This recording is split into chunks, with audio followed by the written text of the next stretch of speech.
I'm going to ask that we all bow our heads in prayer. Just start rattling off all the bad things I've done until you get tired of hearing about it, or what? I'm going to talk to you about the judge of the fatherless. I'm sure he doesn't mean to be so difficult, Mrs. Cleaver. It's just that he's at the age where he doesn't realize how important it is to keep a promise. Which Bible stories you want to hear? This is a Sunday school. Thanks, Dad. Welcome to the Faith of the Fathers, where we are reigniting the calling of men in the world. I'm your host, Karl Gessler, and today we're going to be meeting a man named Michael Rase. And you know, so many of us men believe that if we could give our kids the nicest house, the nicest clothes, a nice car to drive, if we give them a comfortable life, they will have everything they need. I've heard so many fathers say that.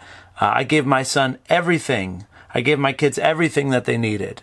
And yet they still ... And today we're going to be hearing from a man who did have a comfortable life financially. He came from a good, a stable financial home. He was well-to-do, and he had all the pleasures he could get, and yet he still wanted something. So much so that for over 20 years, he lived deliberately in poverty with only a bike as his transportation. As a matter of fact, he traveled over 20,000 miles on his bike during that time. Why? Why would a young man choose to live this kind of life? What was he after? I think we're going to find out in today's interview. Secretive and impenetrable religious cults in this country. They are known as the Brethren, or more commonly, the garbage eaters, because of the way they live. Experts say over the years, they and their leader, Jim Roberts, have targeted religious college kids and convinced hundreds of them to reject their parents and disappear into the shadows. There was a time, of course, when parents tried to seize and deprogram these kids, but in recent years, many courts have made that difficult. So tonight, the parents have come to television with a message. Tell your children to beware of these strangers quoting scriptures from the Bible.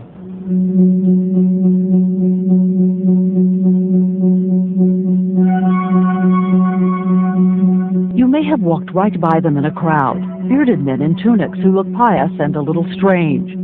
Look closely, because some parents believe they are scriptural robots assigned to target and capture your college-age children.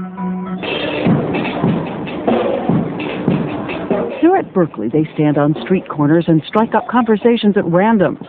To the spiritual kids, they quote from the Bible and promise a life of certainty. The lonely kids, they offer support. At Columbia University, they lure students with a provocative question: do right and wrong exist?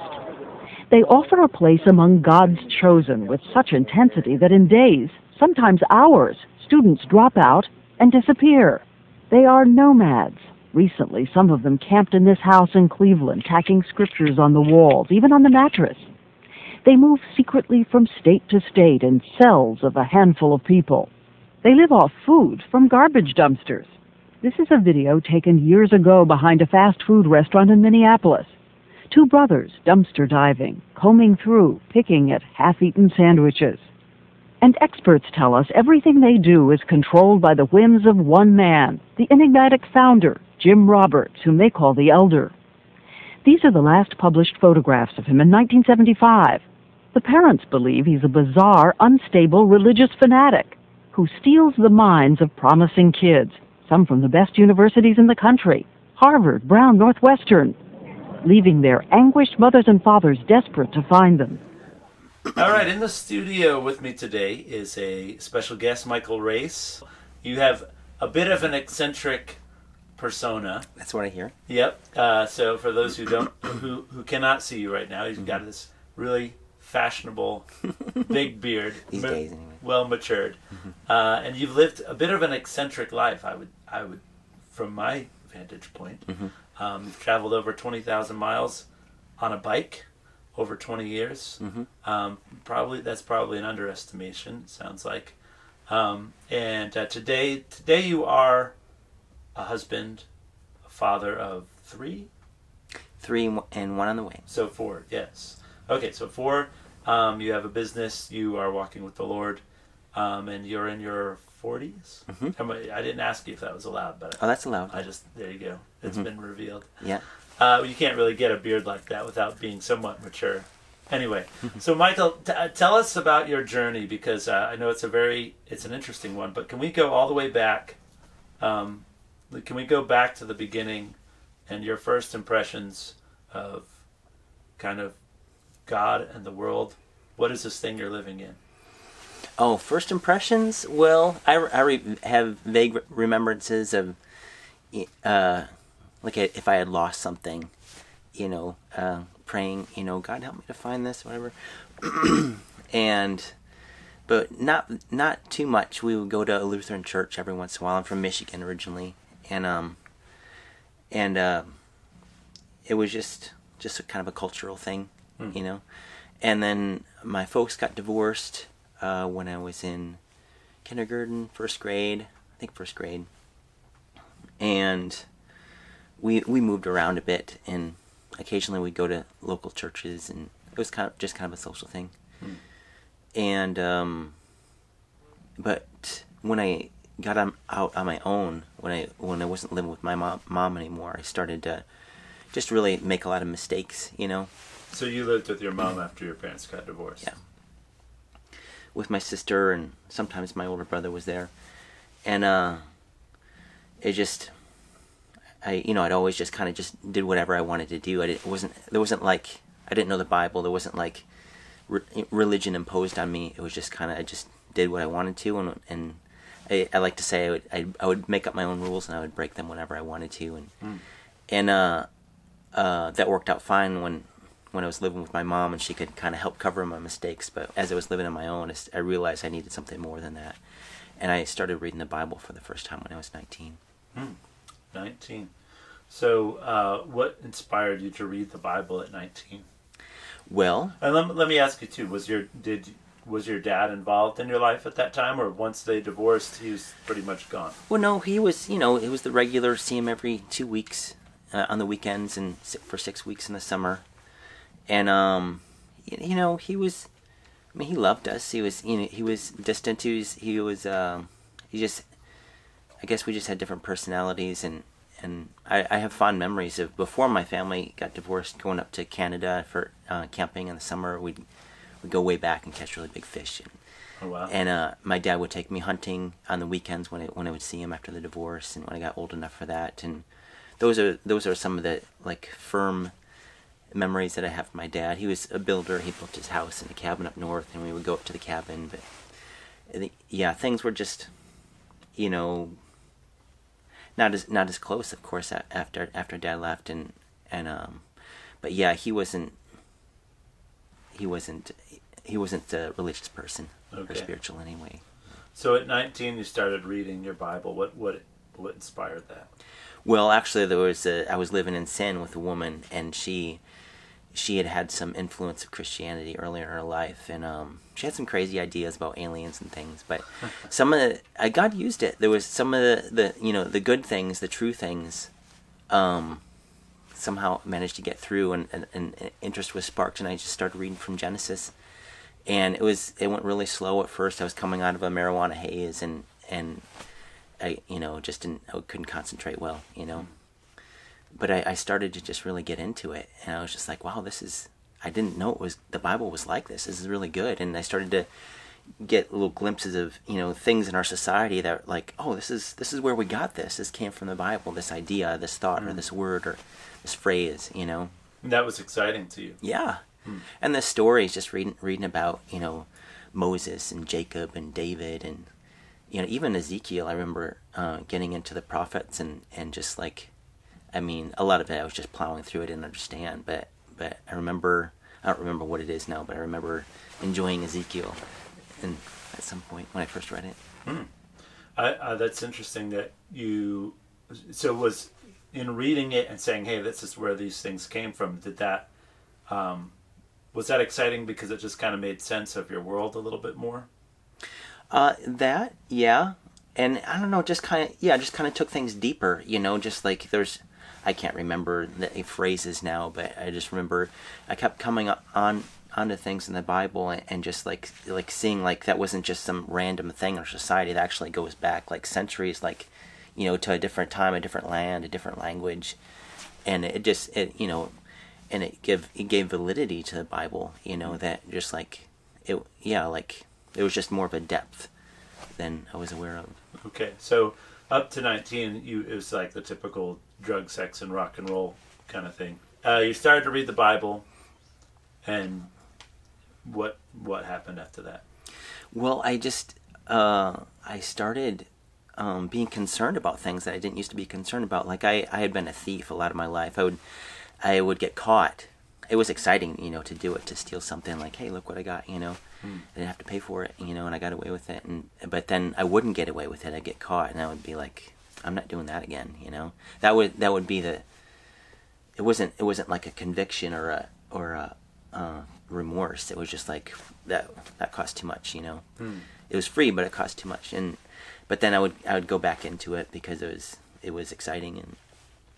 And I remember in college, when I tried out college in Michigan, and I stole something. I stole a bicycle, and I was boasting about it to some friends, and they were like, "Dude, that's not cool," you know. And I didn't feel bad about it. I was just like, "What's the problem? I got something out of this. I don't see what the problem is," you know. And but then as I was reading the Bible, I started to feel like I started to feel like I couldn't keep the bike, you know. And I ended up giving it to someone that had gotten the bike stolen. The woman that I was living in sin with, I started to realize, I had a dream one night that, you know, that I can't remember the dream exactly, but I realized that it was wrong what we were doing, you know. And so things that once bothered me, things that once didn't bother me were starting to bother me, and I was just wanted to move away from, you know, the lifestyle I was living in. And I left Michigan. I found it difficult to change while being around my old friends and things. But you wanted to change. I did. I did. Yeah. So did anybody help you, like, say, hey, this is what's happening, you're under the conviction of the Holy Spirit?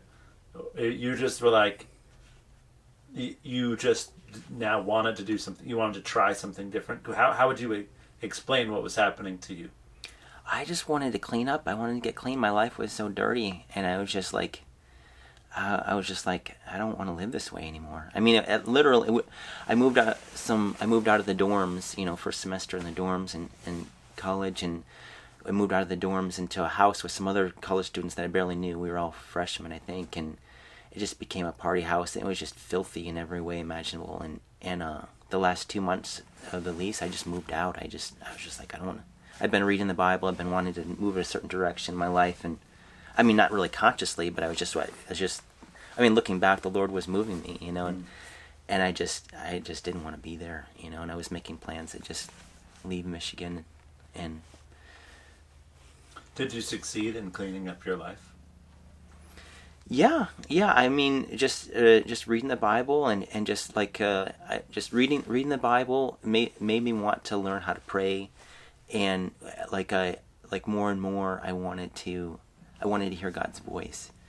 And you know, like as I was traveling, some of those same temptations came up, and and it really could have derailed me. You know, I was just totally off on my own. My mom was thousands of miles away. You know, like my one kind of like mooring in life, and I really feel like God brought, you know, a sword in a sense in between my mom and I, in the sense that it was like He was drawing me to Himself. He wanted me to trust in Him, and yeah, like there was some of the same temptations came up that were there in Michigan, but I was just something was changing inside of me. Did you ever at any point just say, "Hey, Jesus, I'm yours," or what was this? Just putting on a moral lifestyle, or would you say there was a fundamental change inside you? I think it was on the inside. I mean, it was you know, it was baby steps. You know, it wasn't until years later that I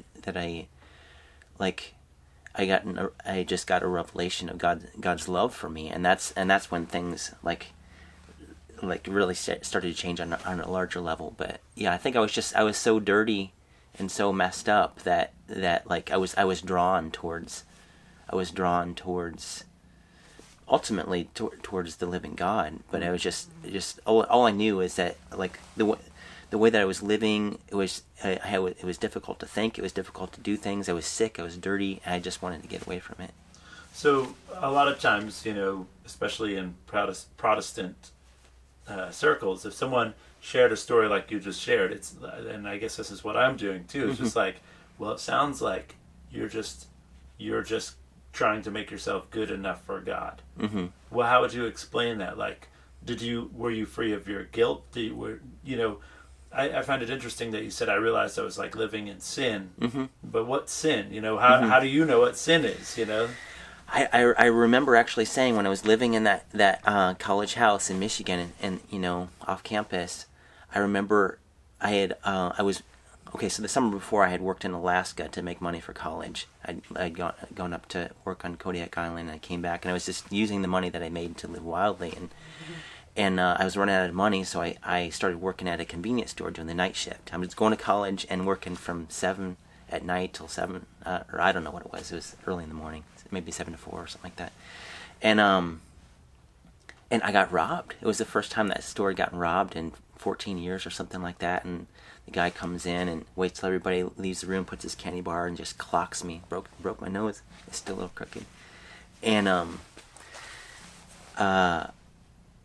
had a black eye, and I was just, that was happening, and just the dirty lifestyle, the dirty house that we're living in, it was just humbling me. And I remember just sitting down and watching TV one day, and I was just like, boy, my life is not going so well. I was watching Oprah or something like that. Like, yeah, that's definitely how you know your life isn't going well. I know. And I remember thinking, like, I had all these plans. I was gonna go to college. I was gonna get better, and look at me, And I remember saying these words, I'm wretched. Like, I don't know where I got that. It was just like, that's how I felt, things aren't going well for me, And so I had an understanding that I wouldn't have used that word, I'm sinning, but I felt that way. So you were attempting to clean up your life, but you didn't, sounds like not immediately did you receive release from that kind of guilt or that shame, like saying, I lived wretchedly. Mm-hmm. Did you feel like you were released from that condemnation? It's been a while. I mean, I remember, I guess I just remember being drawn towards, like, I do remember, how would I have said it? That there was a joy. I had a joy in my life in departing from evil. Like there was just a palpable joy that I was experiencing. And I wanted more of it. And I didn't really have so much dealings with churches. I kind of wanted to stay away from them. But I in my travels, I left Michigan. I did some bike trips from Washington and California, and I ended up down in Arizona. And all this time I'd been kind of staying away from churches, but I started going to a Pentecostal type church in Tucson, Arizona. And people would talk about, the Lord told me to do this, the Lord told me to do that, and I wanted that. I remember like staying up at night praying for that, and I was fasting and seeking God, like, I want to hear your voice, Interesting. So your cleaning up of your life was really your act of repentance. That's what it sounds like to me, as opposed to some people might see it as like you're trying to make up for past sins, but more just like saying, I don't want to do those things anymore, so I'm just, repent, turning away. Mm-hmm. I find it interesting, though, that you said that, and this isn't true of everybody, well, I guess most people who have drug addictions at any point end up stealing, but you just brought that up, and it seems to me that the Lord used you being robbed to kind of turn that around and say, how do you like it, I think that's... And he's done it many times since. yeah, a little poetic justice there. Yes. So, tell us, you said you were not really part of any kind of typical church scene. Mm-hmm. So how did you get discipleship? How did you get, how did you make progress in your walk with the Lord? Well, I just finished reading through the Old New Testament, and I was working at a bike shop in Tucson, and I met this guy that was on a bike and had a beard and long clothes, and he was part of a group of guys, mostly guys and girls, that lived off bikes and just traveled around, lived like nomads, and just try to share the gospel with people, try to share like their understanding of the way Christians should live, and I was drawn to that. I've been living off my bicycle for the last few months, and I was into the Bible, and I ended up camping out with them. They were just living out in the desert outside of Tucson with the swirl cactuses and the javelinas and the coyotes, and they took me under the wing, and they were really intense about discipleship and like what discipleship should look like, just like referred to Jesus, the points of discipleship, whosoever will not take up his cross and follow me cannot be my disciple. And it was very, whosoever will not forsake all that he has, he cannot be my disciple. Is like there was a lot of like a strict understanding of discipleship that was kind of written big on the boundaries. Yeah, drawing sure, the lines. Yeah, for sure. Yeah. Sounds actually a lot like Qumran, from what I know about that, of just the kind of a strict sect of the Jews trying to purify the nation, going away on their own to kind of abandoning mainstream in every way to be like a purity movement. During this move toward Jesus, what was your relationship like with your father? Was he completely gone from that by this point, or was there anything there? Not much there. I remember going over to that last summer in Michigan. I remember going over there for some time in the summer, and I would read my Bible. They didn't really have much to do with it. It was just kind of like, yeah. Your physical absence from their life it didn't really change that much. As far as for them or for me? Either one. Which one? Yeah, my dad said something once where he felt like he was losing me. But yeah, my dad wasn't really that involved in my life. I was always closer with my mom. Yeah. So you stayed in touch with your mom during this time? While I was traveling, but then when I came with the nomads, it was like that was part of it. Part of the sense of discipleship was that, Jesus said, a man's enemies will be those of his own household. So it was just like, there was very much so a cutting off of relationships with families. Yeah. And even just from doing these interviews for several years now, that immediately throws up flags for me of like, oh, that's a sign of a cult. Right. Yeah. When they still start cutting you off from everybody else. Yeah. But I know for you, there's a lot of good in it.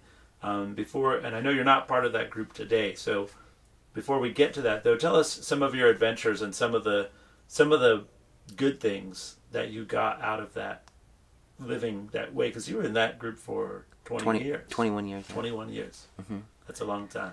Yeah. Well, it was, in a lot of ways we were living in what could be called third world or majority world conditions, and in America, one of the wealthiest nations in the world, And that was by choice. Oh yeah. Yeah. Yeah, we very much so valued our we wouldn't have called it ascetic life, but just a simple life. We saw that America is just is after wealth and mammon and the things of the world, and we wanted to be a light in the midst of that darkness. We wanted to show people that this actually God is good, and that we can trust in Him to provide for us, and that we don't have to just run after wealth and goods and pleasures, and and so that was a big part of our message, was just like, don't be conformed to the world, come out and follow Jesus. Mm-hmm. So would having a regular 9-to-5 job be considered conforming to the world? That's how we looked at it. Yeah. So it was deliberate poverty. Oh yeah, and a lot. Not everybody, but a lot of us came from wealthy homes. Yeah. Okay. And that made sense to you. Yeah. I mean, tell me about, because this is interesting. Tell me about your fine dining in the sandwiches in the dumpster. Oh yeah. We, I've heard it said that America throws away anywhere from a quarter to 40% of the food it produces while it's still in edible form, and I saw ample evidence of that. There's one of the good things that came out of the Clinton era is they passed the Good Samaritan Act, which made it companies less liable to be held responsible if someone got sick from donated food. Before that, so much more was just thrown in the dumpster. Safeways, or just like they would have like their dumpsters were bigger. They would just meat and cheese and ice cream, frozen ice cream. Whatever you would buy in the store. Yeah. You would eventually find it in the dumpsters, and it's gotten better in the country, but there's still a lot of waste. And we found that we were able to eat organic, some of us even vegan, really high quality food for years and years and years. I would tell people that just about every cell in my body has been replaced by food from dumpsters. Several times over. Well, in those 21 years of deliberate poverty, of trying not to be conformed to the world, did it ever strike you as inconsistent that you were benefiting from this surplus of wealth and that you were seeking out good food? Did that ever strike you as inconsistent during that time of you're kind of forsaking all comforts and yet you're seeking it at the same time? Yeah, and people would bring that up, and there was difficulties in my mind with the way that we lived at various times, and I think, let's see, I'd have to think about how we thought about it back then, but I think people would say, well, Christians in China or North Korea, they're really suffering for their faith, just like, and we realize that that in different times and different cultures it would you wouldn't just have this abundance to. We realized that, but we were just thought well, this is where we are. We didn't choose to be born in America, and this is an opportunity for us. We should all try to be as spiritual and as close to God as we can. We have this opportunity too. The children of Israel, they just lived by this miraculous means for 40 years in the desert, where food was just provided for them. Is the way God does things sometimes. There was lots of different thoughts and ways of looking at it, but those are some of the things that we would. Think, but yeah, there was definitely I sometimes more than others I realized that there was a disconnect between my life and the life that we were living and much of human experience. But you were in this group for 21 years, and I can't imagine that you were in it for 21 years because you were miserable. Obviously there was a lot that you got out of it. Can you share with us some of the parts of it, that some of the things that you've learned, but also some of the things where you really saw, because I believe this must have been the case, that you saw Jesus moving in your group and even in the way you were living in. Oh yeah. Well, we really learned to appreciate how little that we really need.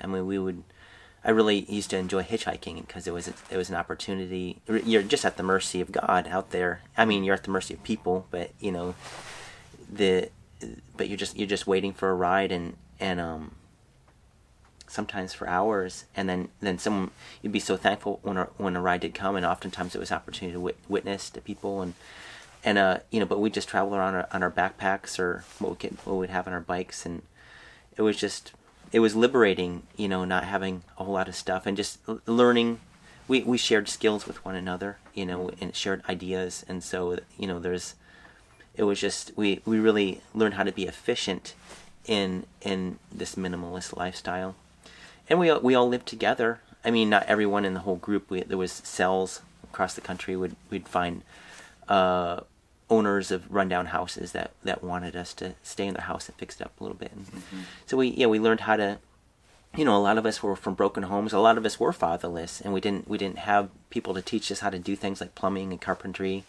And we were able to share teachings like that with one another, and just by necessity we'd have to learn how to fix things in the houses that we're living in. And so yeah, there was a lot of sharing of ideas. There was, there's a lot of benefits to communal living, and just learning how to live simply. Those were some of the big things. Yeah.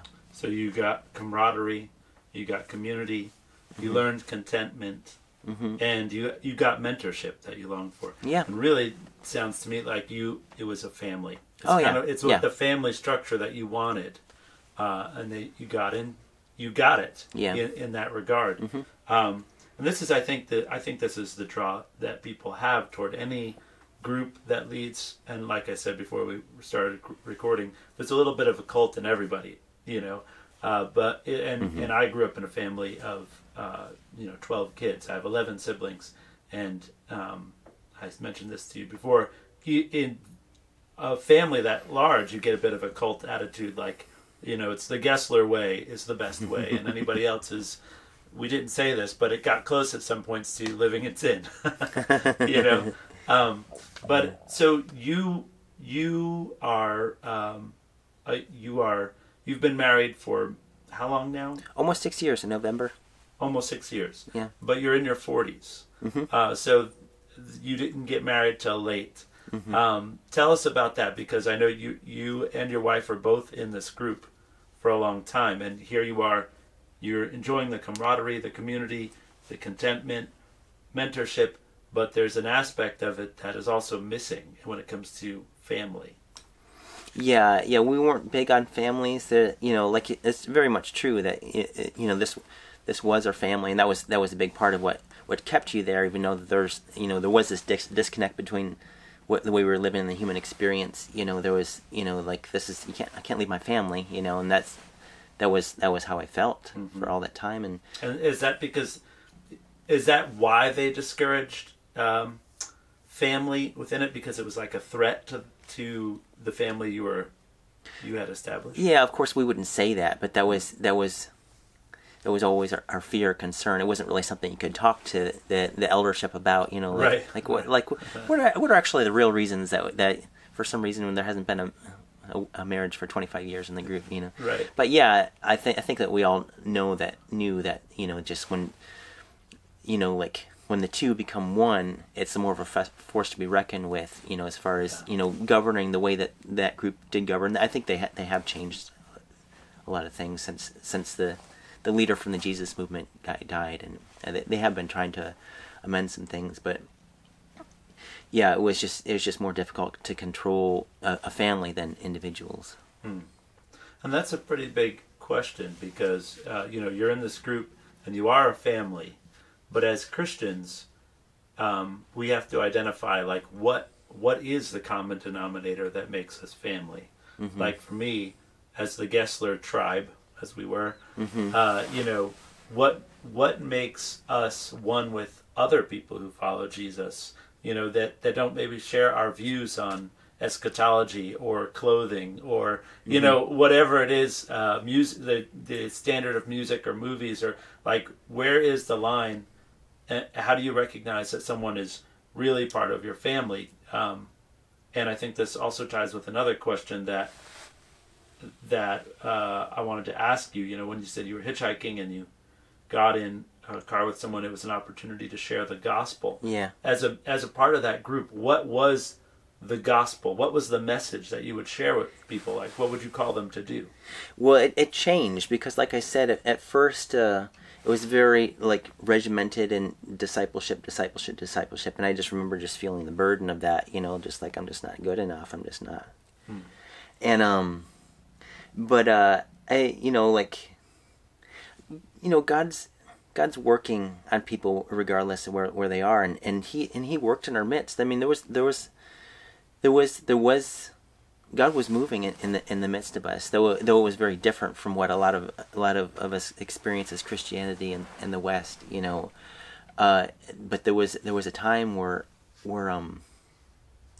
there was, through one of the older members of the group, he got this deepening, this kind of way down deepening understanding of God's love for us, and it just it was in the midst of a time of great trial for him, and God just showed up and helped him to understand, like, it's not about our love for God, it's about his love for us. And that was, I mean, of course we would, on a certain level we knew that, but it just kind of, it went deeper. and he helped many of us in the group to go deeper, like we went with him. And just like working from that foundation, that it's like our identity isn't in how much we love God, but in how much that we are loved by this God, that God is love, you know. And that really helped open things up for a lot of people in the group, and changed our witnessing, because it was a lot of times it was, you know, like we wouldn't even shake hands with people if they didn't have the same doctrine as us. I remember that actually. We encountered some of the folks from your group, you know, long before we knew you. Yeah. And I think that they didn't shake our hands. Yeah. It was, and then we walk away just feeling like, why did I do that? Or, you know, like, but we felt like it was just what we felt compelled to do that, because that's the way the group did it. But it changed over time, and like towards the later time in my group, I didn't even want to bring people to the group. I wanted people to find Jesus, and whether or not they came to the group, and like I got in trouble because I tried to talk some people out of coming to the group. I wasn't trying to actually talk them out. I was just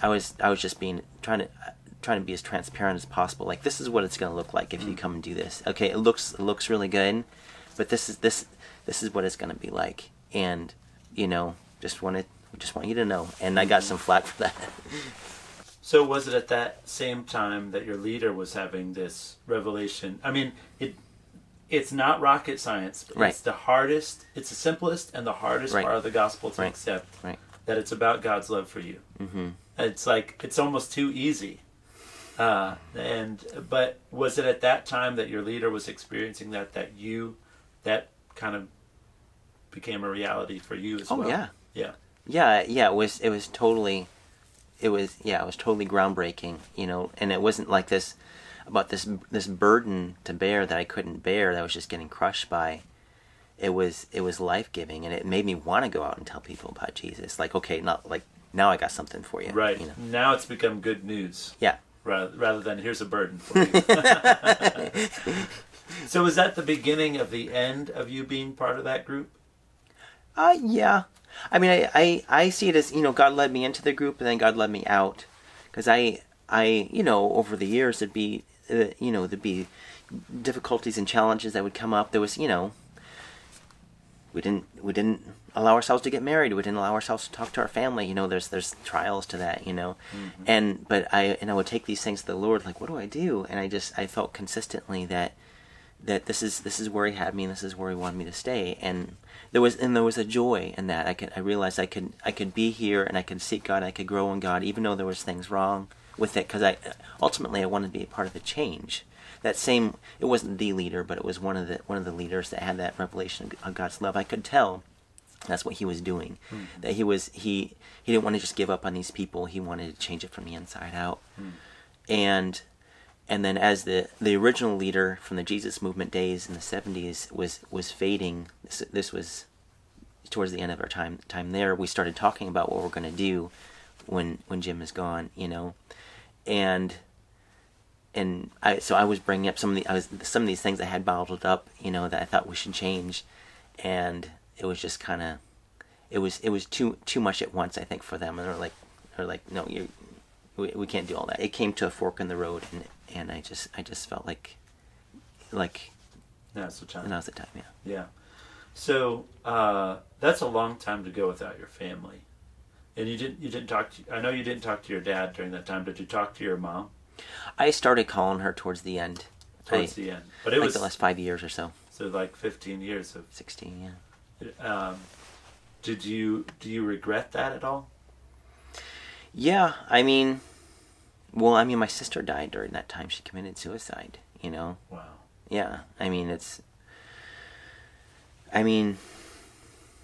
was somewhat of a survival technique for you too, it sounds like. It was, yeah. I mean, it was, you know, like I said, it was the only family that I knew, and I felt like this is what God wanted me to do, you know, and I think it was. It was just, I mean, what do you do? I mean, And in a way, you didn't really have anything until you got the ministry that you needed. You really didn't have anything to offer your sister or anybody else, really, as far as a way out for them. All I could tell my sister was, you need to sell everything you have and come and follow Jesus like me. Right. Which isn't bad advice. But maybe not the same thing as hearing, do you know God loves you? Yeah, I mean, it would have caused friction between myself and the former leader, Jim, to have contacted my sister, and I knew that she was suffering, and I wish I would have done that. But I wasn't strong enough at the time. You're, not having, basically being fatherless for all those years. The group, who was your father during that time? Well, I look at it as I had a lot of stepfathers and stepbrothers. Because we were close and we lived together, but there was, at the same time, couldn't necessarily be open with everyone, because things would get spread around, and it would affect your placement in the group and all that sort of stuff. I would guess that's because everybody in the group was wounded, and that's why they were part of that group. Yeah. Kind of not to put it crudely. This is just the image that popped into my head. Kind of like puppies that have wandered away from home, and they just kind of join together and form a pack. But what did God become your father, though, in a way that you really feel like you do have a father? Yeah, and that's the only way that we were able to make the transition from being in the group and having that be our family and our identity to my wife and I both left at the same time to get married, and because we'd come to this understanding that God was our Father, and God, is through Him that we have community and fellowship and righteousness and peace and joy in the Holy Ghost. Then like that was something that that all started back with. Yeah, like you said, that was the beginning of the time of our end with the group, when we realized it was about God's love for us. Like that growing relationship that had started maybe about 5 or 6 years after I came with the group.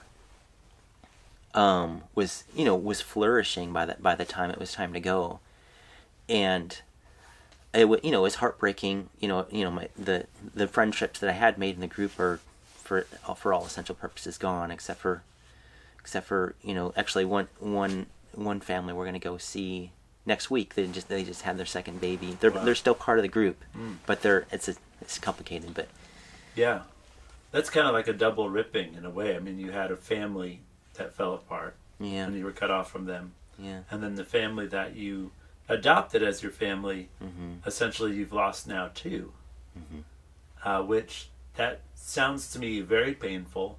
Yet, from I have not known you well. We've been acquainted for a little while now, but you don't strike me as someone who's angry or even discontent. You actually seem pretty happy with where you are in life. Yeah, it's just the mercy of God, and just because otherwise we don't have much. Yeah. Well, the testimony to me, what I see in that is like, wow, God really, we say that Jesus is everything. You've lost everything twice, as far as relationships go, and yet you seem to be okay. And then I know you're part of our local community here, which is we live in we have an amazing community where we live. There are a lot of healthy Christians here. So that's a real blessing. But in spite of all that, you are following Jesus. You trust God as your Father. And so let's just bring us up to today, because you left the group and some massive changes happened really fast. Yeah, within 3 weeks, we were no longer in the group that we devoted ourselves to for 2 decades, married, and expecting our first child. We got like 5 days after we got married, we conceived. You're just waiting. You're fruitful ground. And now you're expecting your fourth. Yeah. That's a real mercy of God too. Yeah. There are a lot of people who, really struggled to have children. For you guys to get married in your 40s and to already be having your fourth child is a real blessing. I know. Does it make you feel younger? I guess so. I mean, don't even feel like I became an adult until I got married. That's profound right there. Yeah. Yeah, I can understand that. I mean, all through my 20s and 30s, like, it was very difficult for me to think of myself as an adult. I didn't see myself that way. Yeah. Well, we can't father until we've been fathered. Mm-hmm. There's a lot of people who have had babies, but they're not parents yet because they haven't yet been parented. And it sounds like the Lord finally brought you to a place where you had been fathered, and now you can be a father. And it's interesting that's kind of your growing up. That's profound. Thank you for sharing that. Mm-hmm. What would you say to someone who's in they have a similar story? They want to do life right. They want boundaries. They want their life to have a context where they know what they're doing, where they're going. They know who their family is. What would you say to them? How does someone find their place in this world? That's a big question. How does someone find their place in this world? Well, believing that there's a place for us. I mean, going back to, having that be our foundation, that it's not about what we do or who we love or how we love. It's that God loves us, like God has a place for us.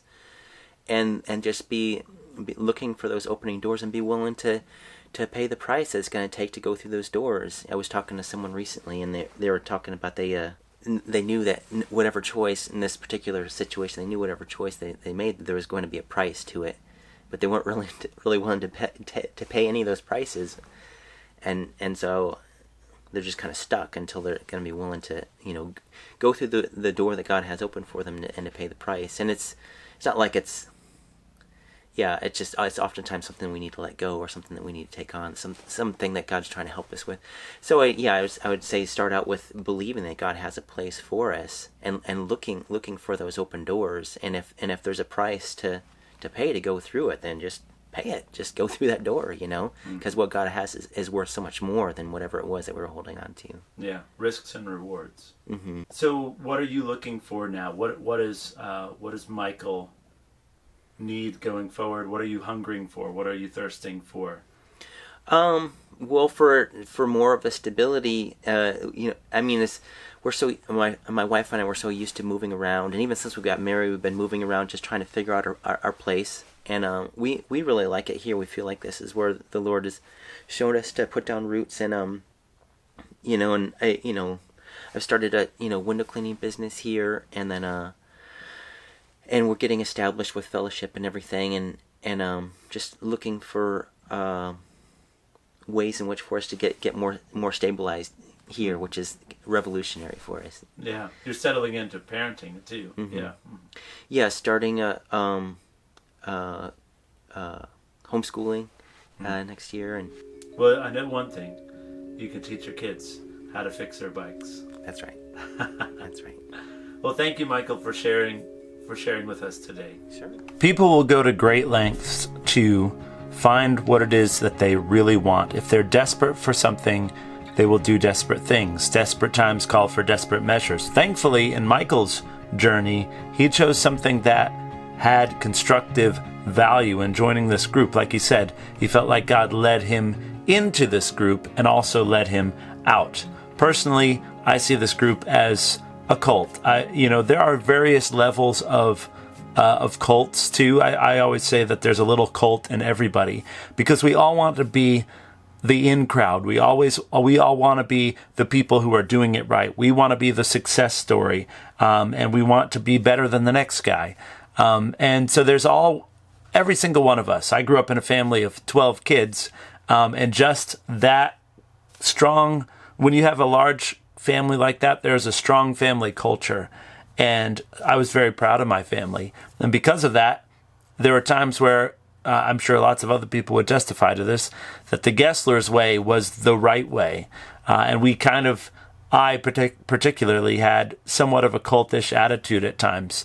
Thankfully, God opened my eyes to that, and one of the important things about cult groups is we need to recognize where they have been, where they are right about things, where they are beneficial, because I believe that many people get involved in cults very earnestly. They're looking for the truth. They're looking for the right thing. And as always, the thing that trips us up when it comes to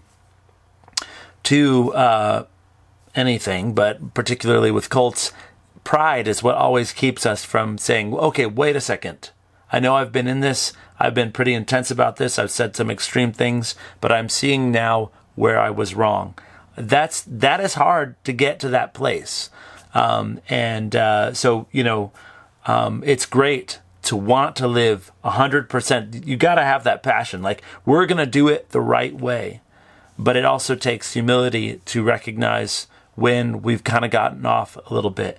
And I commend Michael and his wife, Shuli, for the journey that they're on, because I can see from where I sit that they have been on a journey that there's been a lot of good in it. There's also been some pain, and they're now in this new season where they're discovering, like Michael said, a depth of the love of God that maybe they didn't quite know before. And we all need that. No matter where we are in our journey, no matter what successes we've had or failures, we still need to know again the love of God. There's nothing more profound, nothing more powerful, and nothing more important than the love of God. It is that journey seeking acceptance, and what follows from acceptance is love. I am good enough to be loved. I think that's what Michael was after. I think that's what kids all over the place are after, especially kids from broken homes, because that broken home just foundationally says you weren't worth it. Even if one or both of the parents want so badly for their child to believe that that's not true, that is the experience. The experience tells them this is that you weren't worth it. And you have to learn to overcome that with the truth of God's word, with the truth of what Jesus has done, that he thought you were worth his own death. He sacrificed himself to win you to himself, to bring you back to himself. And even before that, something I like to say all the time is that you don't exist because your parents wanted you to exist. You don't exist because you want to exist. You exist because God thought you were a good idea. And he's never changed his mind about that, and he never will. That's why he loves you, because he gave you value when he said, let's create man, and let's create you, whatever your name is. Let's create John, let's create Susan. We are created intentionally by God, and that's why he loves us. Whether or not we benefit from that love it all depends upon whether or not we will trust in his love for us. And that is something we can all do. And as we raise our kids, we can know that all that they need, all that they want for us, we can give them. They want to be accepted. They want to be loved. They want to be seen. And we can give them those things. So I'm going to try and do it. I'm going to go now, spend some time with my kids and do that very thing. And I hope that you will do the same. All right, we'll see you guys next time. God bless.